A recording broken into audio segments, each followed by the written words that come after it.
बिस्मिल्लाहिर्रहमानिर्रहीम जी। नेक्स्ट जो हमारा टॉपिक है वो है arithmetic sequence. Arithmetic sequence, a sequence in which every terms after the first is obtained from the preceding terms by the adding the constant number is called an arithmetic sequence or arithmetic progression AP।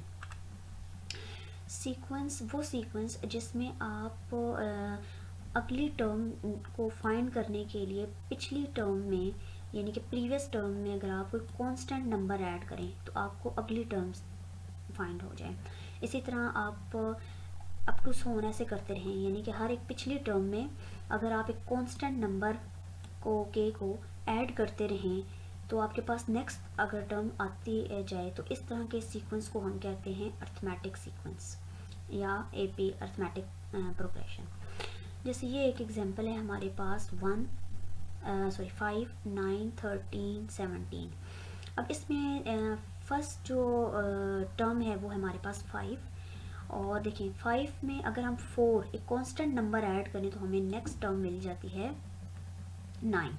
और इसी तरह 9 में हम मज़ीद अगर 4 add करें तो हमें मिल जाती है नेक्स्ट थर्ड टर्म 13। इसी तरह अगर हम 13 में 4 ऐड करें तो हमें ये वाली टर्म मिल जाती है नेक्स्ट फोर्थ वाली टर्म विच इज़ 17। तो ये हमारे पास एग्जांपल होगी अर्थमेटिक सीक्वेंस की। यही हमने पढ़ा था कि अगर एक पहले फर्स्ट टर्म में अगर आप एक कांस्टेंट को ऐड करते रहें आपको नेक्स्ट नेक्स्ट नेक्स्ट सारी टर्म्स ऐसे मिलती रहें, इस टाइप के सीक्वेंस को हम अर्थमेटिक सीक्वेंस कहते हैं।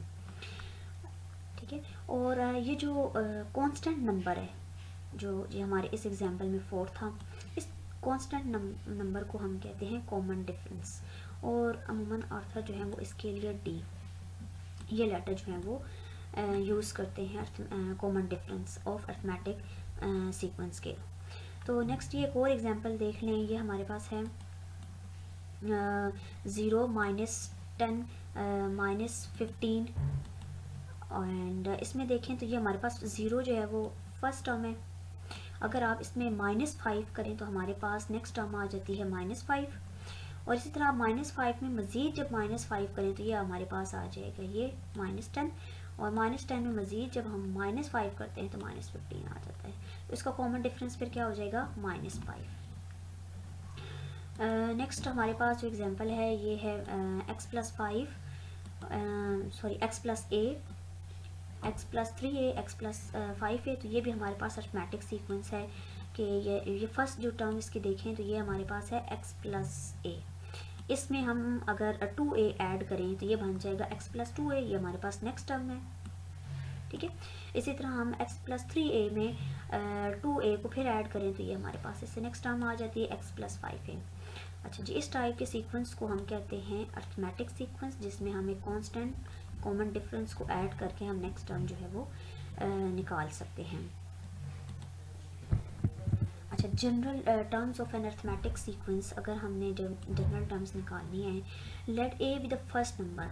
लेट करें कि हमारे पास ए जो है वो सीक्वेंस का फर्स्ट नंबर है और डी जो है वो उसका कॉमन डिफरेंस है। ठीक है, अर्थमेटिक सीक्वेंस का। तो आप सारा सीक्वेंस जो है वो इस फार्मूले से इस फार्मूले की हेल्प से हम सारा सीक्वेंस जो है वो निकाल सकते हैं, जितनी टर्म्स हमें चाहिए हों। तो कैसे निकालेंगे? फर्स्ट टर्म के लिए हम ए लिखेंगे, देन ए में वो कॉमन डिफरेंस ऐड करेंगे तो हमारे पास सेकंड टर्म आ जाएगी सीक्वेंस की और इसमें फिर a + 2a करेंगे तो हमारे पास थर्ड टर्म आ जाएगी। a + 3a करेंगे तो नेक्स्ट टर्म, और नेक्स्ट टर्म के लिए हमें a + 4d करेंगे तो नेक्स्ट हमारे पास टर्म आ जाएगी। यानी कि कॉमन डिफरेंस जो है वो इनमें ऐड करते रहें तो हमारे पास अगली नेक्स्ट टर्म जो है वो हम इजीली फाइंड कर सकते हैं जी। अच्छा, बाय सिमेट्री देख लें। अगर हमने nth कोई एक फिक्स टर्म, हमारे क्वेश्चन ऐसा है कि अगर हमें कोई एक फिक्स टर्म निकालनी पड़ जाती है कि वो क्वेश्चन में हमें कह देते हैं कि 8 टर्म्स जो हैं वो निकाल के दें, इसकी 6 नंबर वाली टर्म्स निकाल के दें, तो फिर हम इस फार्मूले में पुट करके इजीली नेक्स्ट टर्म जो है वो निकाल सकते हैं। तो इसका जनरल फार्मूला बनेगा कि a की पावर n = nth टर्म्स, यानी कि अगर आपने nth टर्म्स निकालनी है तो ये हमारे पास इसका फार्मूला बनेगा a + n - 1 common difference. n - 1 को कॉमन डिफरेंस के साथ मल्टीप्लाई कर देंगे। तो यहाँ पर n जो है वो सेट ऑफ नेचुरल नंबर में से होगा। तो इस फार्मूले की हेल्प से जो है वो हम जनरल टर्म्स भी अर्थमेटिक सीक्वेंस की निकाल सकते हैं। ये हम एग्जांपल एक कर लेते हैं ज्योमेट्रिक सीक्वेंस से related. Which terms of the arithmetic sequence, ये आपको एक अर्थमेटिक सीक्वेंस गिवन है 4 1 -2 2 सो ऑन। इसकी हमने ये बताना है कि विच टर्म इज़ -77, कौन सी टर्म जो है वो इसकी -77 होगी। तो इसका सोल्यूशन देखते हैं कि हमारे पास देखेंगे जो फर्स्ट टर्म है अर्थमेटिक सीक्वेंस की वो है 4। तो फर्स्ट टर्म हमारे पास 4, कॉमन डिफरेंस ऐड देखते हैं। देखिए फर्स्ट टर्म हमारे पास है यहाँ पर 4 और सेकंड टर्म है हमारे पास 1। तो कॉमन डिफरेंस हम कैसे निकालते हैं, सेकंड टर्म में से फर्स्ट टर्म को अगर हम माइनस करें तो सेकंड टर्म ये हमारे पास 1 है, और इसमें से अगर हम फर्स्ट टर्म को माइनस करें तो ये 4, तो ये आ जाएगा -3। तो ये हमारे पास यानी कि कॉमन डिफरेंस इसका ये आ गया -3। अच्छा, तो हमने ये बताना है कि इसकी किस नंबर पे ये टर्म जो है वो -77 पड़ी हुई है। तो A N value of terms हमने जो है वो बेसिकली हमने एन यहाँ फाइंड आउट करना है। हमने ये बताना है कि -77 जो है वो कितने नंबर वाली टर्म्स है या कौन सी टर्म है। तो एन हमने निकालना है। इस क्वेश्चन में हमने जो अर्थमेटिक सीक्वेंस का जनरल फार्मूला पढ़ा था वो हमारे पास ये A N is equal to A plus N -1 multiply D.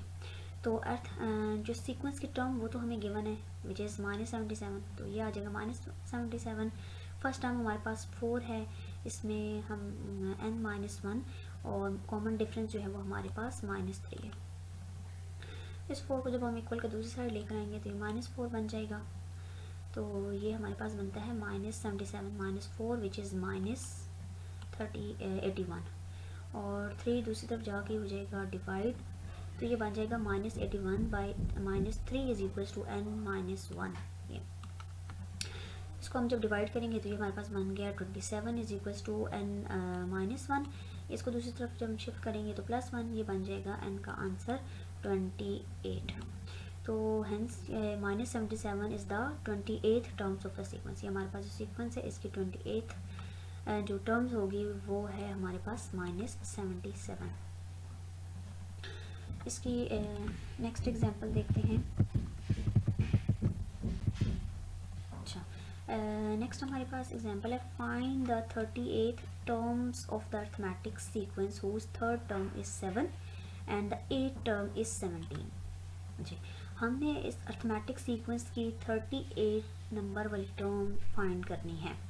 Given हमारे पास क्या है कि थर्ड टर्म इसकी 7 है और 8 नंबर वाली टर्म इसकी 17 है। Let a be the first term, ठीक है, and d be the common difference of the arithmetic sequence. Then हमने ये फार्मूला पढ़ा था अर्थमेटिक सीक्वेंस की टर्म्स निकालने का, A N is equal to A plus n-1 D. तो हमें गिवन क्या है, हमें सिर्फ थर्ड टर्म में फर्स्ट टर्म के बारे में कोई इन्फॉर्मेशन नहीं है। हमें पता है कि थर्ड टर्म जो इसकी 7 है। तो हम यहाँ लिख सकते हैं कि A3 is equal to A3 के लिए हम अगर ये जनरल फार्मूले बनाएं तो ये हमारे पास बन जाएगा A3 is equal to A plus 3-1 D। और चूँकि हमें नेक्स्ट जो हमें टर्म पता है वो 8 नंबर वाली टर्म है, तो उसके लिए हमारे पास बनेगा 8 is equal to A plus 8-1 D। ठीक है, गिवन दैट कि ये हमें पता है कि A3 हमारे पास थर्ड टर्म यानी कि वो 7 है, तो हम यहाँ पर इसमें 7 पुट कर देंगे, और जो 8 नंबर वाली टर्म है वो हमारे पास 17 है। तो ये हमारे पास इक्वेशन बन जाएगी 7 प्लस A प्लस 2D, और दूसरी हमारे पास बन जाएगी 17 equal to A plus 7D। अच्छा, इसमें हम क्या करते हैं, ये इक्वेशन 1 है और ये हमारे पास इक्वेशन 2 है। अगर हम सब्ट्रैक्ट कर दें कोई इक्वेशन 1 फ्रॉम 2, तो ये हमारे पास सब्ट्रैक्ट करके ये साइन हो जाएगा चेंज, और ये तो ए हो जाएंगे हमारे पास कैंसिल। तो हमारे पास यहाँ पर बच जाएगा 10 इज इक्वल्स टू 5D। ठीक है, यहाँ से हम डी का आंसर निकाल लेंगे विच इज़ 2। अब इस डी आंसर को हम पुट करते हैं अपने इक्वेशन 1 में। इक्वेशन 1 में जब हम इसको ये हमारे पास इक्वेशन 1 है। 7 is equal to a plus 2d। इसमें हम 2d की जगह वैल्यू पुट करेंगे तो ये हमारे पास बन जाएगा 4 और a। तो यहाँ से इसको हम जब सॉल्व करेंगे 7 is equal to a plus 4, तो इसको जब हम 4 को दूसरी तरफ लेके जाएंगे तो ये बन जाएगा हमारे पास 3 इज इक्वल टू a, जो कि हमें a का आंसर पता चल गया। जब हमें a और d का आंसर पता है तो हम अपने 26 नंबर वाली टर्म जो है वो अब इजीली यहाँ से, ये हमारे पास जो जनरल फार्मूला है, ठीक है, इसमें अब हमने निकालनी है 36 नंबर वाली टर्म। तो ये फार्मूला बन जाएगा a36 इज इक्वल टू ए की जगह हमें पता है a इज इक्वल टू 3, तो ये हमने वैल्यू पुट कर दी, और प्लस 36 माइनस 1, और d हमारे पास जो है वो कॉमन डिफरेंस 2 था, इसलिए जब हम पुट करेंगे तो ये हमारे पास बन जाएगा 3 प्लस 70, और ये आ गया हमारे पास a36 का जो आंसर आ गया है 36 नंबर वाली जो टर्म है वो है हमारे पास 73।